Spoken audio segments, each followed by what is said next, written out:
तीन मोहिनी जी। राधा श्री है। महाराज जी आपके चरणों में कोटि कोटि प्रणाम।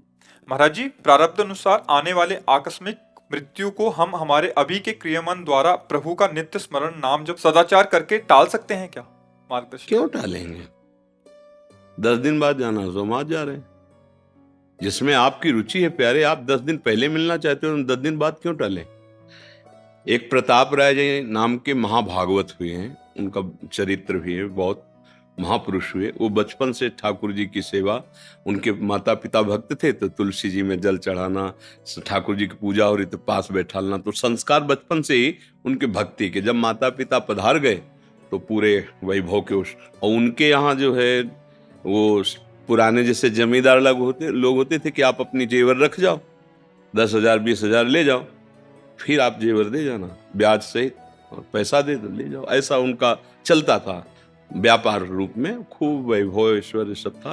पर वो सत्य पथिक थे भगवत मार्ग के, और कभी भगवान से कोई कामना नहीं करते थे। उनकी बहन का नाम था मालती, और वो अपने भाई की बात जानती कि रात दिन भजन करते हैं। उनका जो ब्याह हुआ बड़े सुख से जीवन चला, कुछ दिन के बाद बीमारी लग गई उनके पति में, खूब दवाई करवाई पर मरणासन स्थिति में थे। अब उसे एक उपाय लगा, अगर भैया कह देंगे भगवान से तो निश्चित हमारा सुहाग बच जाएगा, क्योंकि मुझे पता है बचपन से भजन कर रहा है, भजन में बड़ी ताकत होती है। उनके पास आए और कहा, भैया आज तक हमने कुछ मांगा नहीं आपसे, आज मांगना चाहती हूँ। तो उनका, कहो बहन क्या चाहिए? बोले आप भगवान से कह दो कि हमारे पति को अभी मृत्यु शैया पे ना ले जाएं, क्योंकि हमारी अभी नव यौवन अवस्था है। तो उनका, वैसे बहन हमने कभी भगवान से कुछ कहा नहीं है। तो उनका, मेरे लिए। बोले ठीक है। गए और जहां एक कमरे में उनको जमीन पे लिटाया, अपनी गोद में सर रखा, और ऐसे माथे पे हाथ ऐसे रखते हुए जो नाम जप करते थे वही नाम अंदर ही अंदर, और भगवान से विनय कि भगवान मैंने कभी आपसे कुछ नहीं मांगा, लेकिन बहन कह रही है इसलिए मैं आपसे प्रार्थना करता हूं कि आप इसको जीवन दान दें। उतने में उनकी समाधि लग गई, मतलब एक तंद्रा अवस्था, और वही बहन चरणों के पास बैठी थी, ठीक वैसे ही उसकी भावना एकदम तंद्रा में पहुंची। और दोनों ने देखा कि भगवत पार्षद आए थे, और वो उनका नाम वल्लभ था उनके पति का। तो उनसे कह रहे, वल्लभ आज तेरा सौभाग्य फिर रुक गया।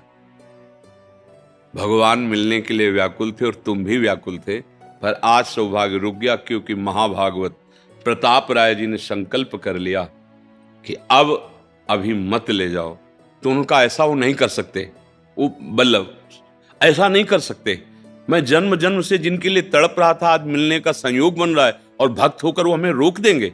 ये दोनों देख रहे थे, उनकी पत्नी मालती और उनके जो साले पद पर थे प्रताप राय जी भी। वो रो पड़े कि वो ऐसा नहीं कर सकते, वो भक्त हैं, वो जानते हैं इस बात को, वो ऐसा नहीं कर सकते। अचानक आंख खुली, दोनों की आंख खुली। उनका, बहन सुना? बोले भैया रहने दो, भगवान से प्रार्थना करो कि हमारी बात झूठी हो जाए। नहीं, उनको जाने दीजिए। बात समझ रहे ना? अगर भगवान हमें 10 दिन पहले बुला रहे हैं तो हम क्यों 10 दिन बाद जाना चाहेंगे? किस लिए जाना चाहेंगे? जैसे लगता है कि 10 दिन और भजन कर लेंगे। तो जब वो अभी मिलना चाहते हैं तो हम 10 दिन और भजन क्यों कर लें? अभी वो मिलना चाहते हैं तो हम उनके लिए कह दें कि नहीं अभी मत मिलो, 10 दिन बाद मिलना, क्योंकि हम भजन पूरा कर लें। इसमें कई राग है हमारे शरीर का, भोगों का, परिवार का, जो भगवत मिलन में बाधा पहुंचा रहा है। देखो एक बात अच्छे से समझ लो, सबको जाना है ना, ये बात समझ में है कि नहीं है? जाना है पक्का भैया, पक्का। मतलब रहना नहीं, पक्का। चाहे तपस्वी हो, चाहे महात्मा हो, चाहे विषयी हो, चाहे पापी हो, इसका नाम मृत्यु लोक है, यहां से जाना है। अच्छा, वो एक समय निश्चित है। अब उस निश्चित समय को सार्थक हम कर लें, राधा राधा, और अपने प्रभु के पास जाएं। अब इस राधा राधा का प्रयोग हम 10 दिन बढ़ाने के लिए क्यों करें? जो हमें भगवत प्राप्ति में, वो हम 10 दिन जीने के लिए, थोड़ा भोग भोगने के लिए, ये तो बहुत है हानि की।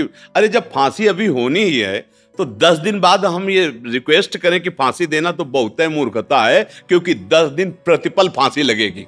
लगेगी कि नहीं लगेगी? जो 1 मिनट में लगने वाली है वो 10 दिन प्रतिपल लगेगी, क्योंकि आप 10 दिन बहुत बुरी तरह कटेंगे कि मुझे फांसी में चढ़ाना है, मुझे फांसी, तुम चढ़ाओ। अगर प्रभु बुला रहे हैं, आपको लग रहा है कि हमारा मृत्यु का समय, तो राधा राधा राधा, ये तैयारी है वहां की। हम क्यों कहें मुझे रख लो, बोले नहीं जगत कल्याण होगा। क्यों जगत कल्याण हमसे? वो किसी भी के अंदर बैठ जाएंगे, मूकम करोति वाचालम पंगुम लंघयते गिरिम, वो जैसे यहाँ बैठ के बोल रहे किसी के अंदर बैठ जाएंगे। अरे वो जहां बैठ गए वही व्यासदेव हो गया, वही नारद जी हो गया, वही सनकादि हो गया। बैठना तो उनको है ना, और हर ऑफिस उन्हीं की है, कहीं भी बैठ करके वो बोल सकते हैं। तो ये बातें अपने लोगों को समझना होगा, क्योंकि अपने भक्त हैं, अपने भगवत मार्ग के पथिक हैं।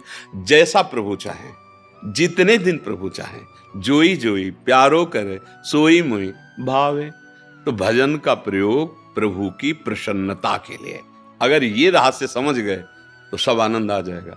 भजन का प्रयोग करके अपनी कामनाओं की पूर्ति के लिए, मानो ऐसा जैसे ब्रह्मास्त्र का प्रयोग मच्छर मारने के लिए। ये बिना मांगे दुख सुख आता रहता है। जैसे तुम दुख नहीं मांगते हो, कोई मांगता है पर आ गया, ऐसे तुम सुख भी ना चाहो वो आ जाएगा।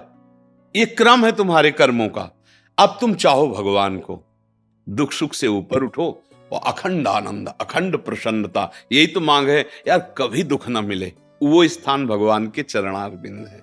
वहां तक पहुंचने के लिए शरणागति और नाम जप, इसी से हो जाता है। तो आप समझ रहे ना, हम क्यों मांगे कि मुझे 10 दिन जिलाओ? आखिर मरना ही है ना, तो 10 दिन बाद क्यों, अभी ले, चलो अभी बुलाओ हमें। पर वो राग होता है ला, पत्नी पुत्र परिवार, ये तो लगता है भगवान हमारा सारा भजन ले, महीना भर और जी जाए। अरे 60-70 वर्ष जी लिए, कुछ नहीं कर पाए, महीना भर में क्या कर पाओगे?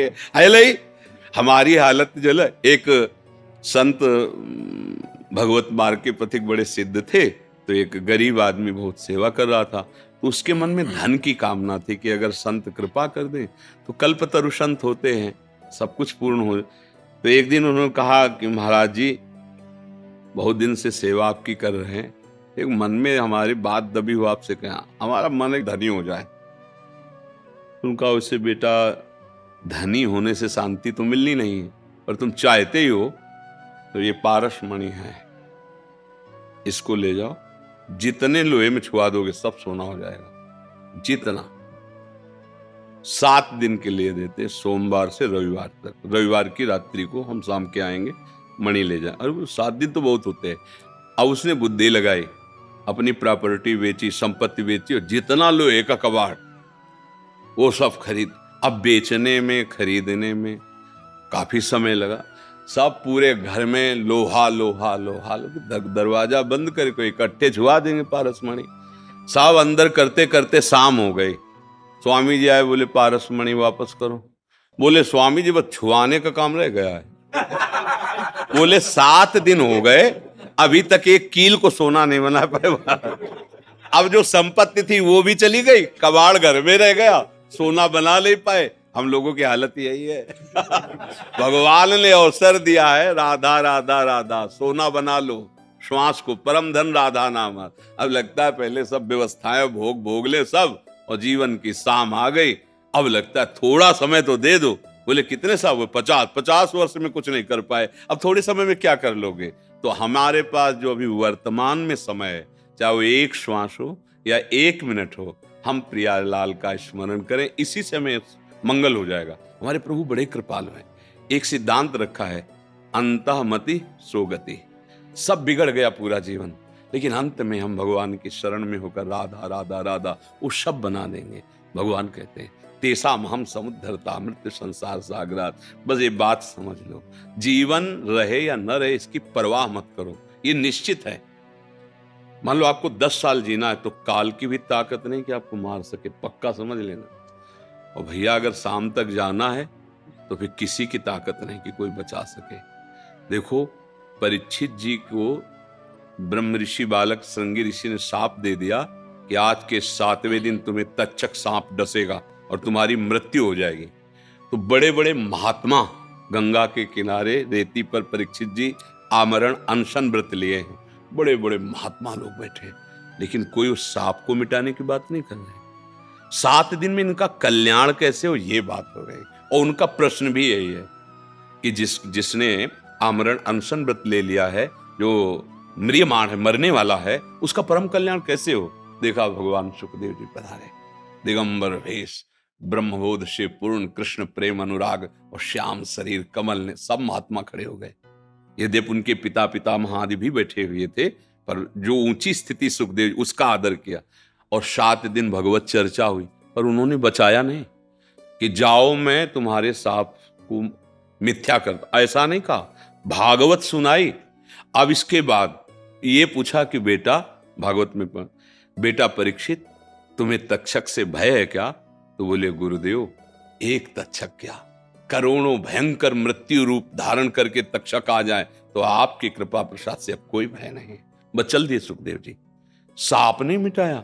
अब इसके बाद जो उनके पुत्र जन्मेजय जी थे, वो महान, उन्होंने बड़े बड़े मंत्र वालों को बुलाया और पहले से, क्योंकि 7 दिन का समय था ना, तो पहले एक भवन निर्माण करवाया जो एक खंबे के ऊपर, फिर ऊपर भवन, और उस पर परीक्षित जी मंत्रवेत्ता, मंत्रों के द्वारा कील दिया कि वायु भी जाएगी ना तो उन मंत्रवेत्ताओं को पता चलेगा कि अमुक दिशा से वायु जा रहे, सांप और चींटी चुनमुन की तो बात जाने दो।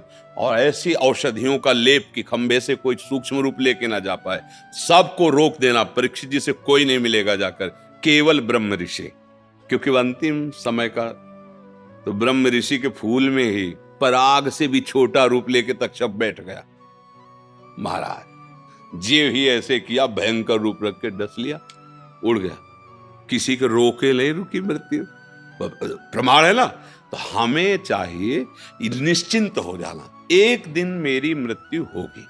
देखो डर लग रहा है, सोच के डर लग रहा है, मरेंगे यार, भैया छूटेंगे, भाभी छूटेगी, पत्नी छूटेगी, पुत्र छूटेगा, सब छूटेगा, ये पक्का है छूटेगा।